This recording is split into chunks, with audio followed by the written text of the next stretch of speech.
नमस्कार, महाराष्ट्रीयन रेसिपीमध्ये आपलं सर्वांचं स्वागत आहे। नेहमीप्रमाणे मी तुमच्यासाठी नवनवीन आणि सोप्या पद्धतीच्या रेसिपी घेऊन येते। आजही मी तुमच्यासाठी नवीन आणि सोप्या पद्धतीची रेसिपी घेऊन आलेली आहे। आजची आपली रेसिपी आपण बनवणार आहोत ज्या पोळ्या उरता, कोणी पाहुणे आले किंवा कोणी खाल्लं नाही किंवा बाहेरून काही पोळ्या उरता आपल्यावाल्या, आज मी त्याच्यापासून तुम्हाला रेसिपी तयार करून दाखवणार आहे। बघा, इथं मी 3 पोळ्या आहेत माझ्या उरलेल्या। याच्यापासून मी तुम्हाला स्वीट डिश बनवून दाखवणार आहे। ती कशी बनवायची आणि त्याच्यासाठी लागणारे साहित्य मी तुम्हाला दाखवते। मी त्याच्यासाठी गूळ घेतलेला आहे। हा बघा, गुळाला मी बारीक करून घेतलेला आहे। तुम्ही तुमच्या हिशोबाने गोड कमी जास्त करू शकता, गोड कमी करू शकता। इथं मी गूळ घेतलाय बघा। आता ही रेसिपी कशी तयार करायची आपल्याला मी ते तुम्हाला सांगते। सर्वात आधी आपल्याला पोळ्यांचे तुकडे करून घ्यायचे आहेत। आपल्याला हे बघा, तुकडे करून आपल्याला मिक्सर मध्ये बारीक करून घ्यायचे। मिक्सर मध्ये पटकन बारीक होण्यासाठी आपल्याला तुकडे करायचे आहेत। हे बघा, अशा प्रकारे तोडून घ्यायचे। सर्व पोळ्या मी इथं तोडून घेते। तोडून घ्यायचे। आता यांना मिक्सर मध्ये बारीक करून घ्यायचे आपल्याला।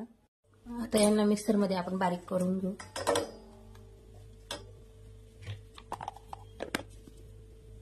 बघा, अशा प्रकारे दळून घ्यायचे आपल्याला। हे बघा, बारीक करून घ्यायचे। आता आपल्याला या गुळाचं पाणी करायचंय आपल्याला। चला करूया। चला तर मग रेसिपीला सुरू करूया।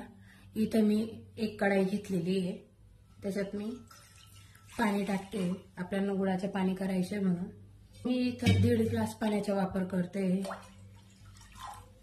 त्यांना पाक तयार करायचं आहे, फक्त पाणी गुळ वितळेल असं पाणी तयार करायचंय।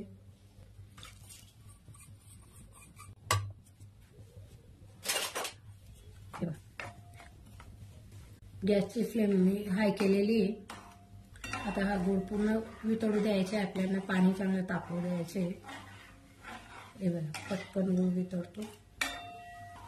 झटपट अशी 10 मिनिटात तयार होणारी ही रेसिपी आहे। मी नक्की ट्राय करून बघा। हे बघा, गुळ वितळलेला आहे पूर्ण।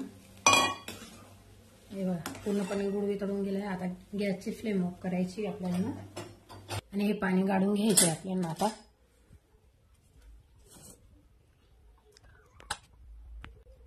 आता गुळाचं पाणी आपल्याला गाळून घ्यायचे। कसं गुळामध्ये घाण असते, जे डस असतं ते निघून जाईल म्हणून।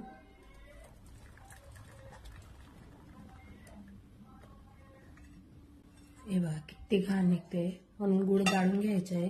इथं बघा, मी पाणी गाळून घेतलेलं आहे। आता आपण आपल्या रेसिपीला सुरुवात करूया। आता कसं हे बघा, मी 30 कढाई घेतलेली। आता कढाई चांगली तापवून घ्यायची आपल्याला। त्याच्यात मी आता टाकते तूप। गाईच्या तूपचा वापर करते। इथं मी 2 मोठे चमचे इतकं तूप घेतलेलं आहे। तूप चांगलं तापलं की त्याच्यात आपल्याला आपल्या हे पोळींचा दळलेला गाला हा टाकायचा आहे। तूप तापलेलं आहे, थोडंसं भाजून घेऊ आपण। असं तर पोळ्या शेकलेल्या असं काही भाजायची गरज नसते, पण भाजल्याने छान असं टेस्ट येतो तुपामध्ये। हे बघा, अगदी कमी साहित्यात होणारी ही रेसिपी आहे। तुम्ही अशा उरलेल्या पोळ्यांच्या काय काय रेसिपी तयार करता मला नक्की कमेंट करून सांगा। बघा, फक्त 2-3 मिनिटं आपल्याला असं भाजून घ्यायचं आहे। जास्त तूपही लागत नाही याला। तुम्हाला जर आवडत असेल तूप तुम्ही वाढवू शकता तूपही।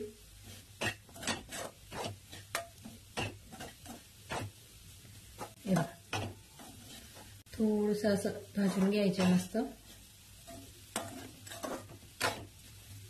आता याच्यात आपल्याला आपलं केलेलं गुळाचं पाणी टाकायचे।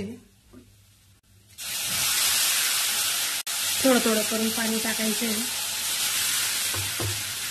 आता मिक्स करत जाऊ।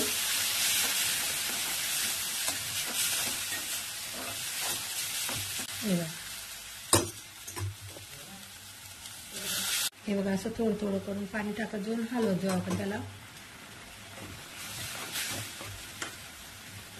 हलवतच राहायचे नाही तर गिठोड्या पडतील त्याच्यात. हे बघा एवढं पूर्ण पाणी शोषून गेले, कारण पोळ्या पाणी शोषून घेतात. हे बघा तुम्हाला वाटत असेल जास्त पाणी आलं, पण ते बरोबर होतं. गुळाचा शिरा करतो आपण त्याच प्रकारे करायचं आहे आपल्याला. एवढं आहे, आपण गुळाच्या शिऱ्यामध्ये गव्हाचे पीठ किंवा रवा वापरतो. आपल्याला इथं उरलेल्या पोळ्या वापरायच्यात आपल्या.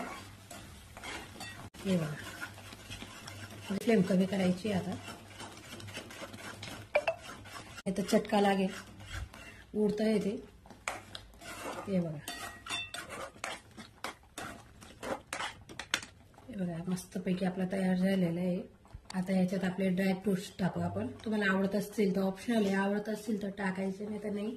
तुम्हाला जे ड्रायफ्रुट्स आवडत असेल तुम्ही ते टाकू शकता.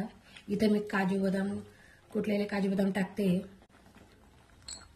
थोडेसे किशमिश टाकते आणि किसलेलं खोबरं टाकते मी याच्यात थोडंसं. याच्याने छान असा टेस्ट येतो. हे बघा सर्व मिक्स करून घेऊ, एकत्र करून घेऊ आता.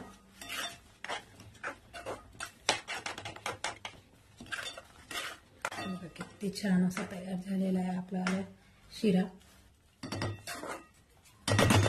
अगदी सोप्या पद्धतीने झटपट तयार होणारा शिरा आहे. खायलाही चविष्ट लागतो. आता गॅसची फ्लेम कमी करून याला थोडंसं 5 मिनिटं आपल्याला वाफू द्यायचं आहे. चला तर मग आता उघडूया. बघा 5 मिनिटं झालेली आहे. हे बघा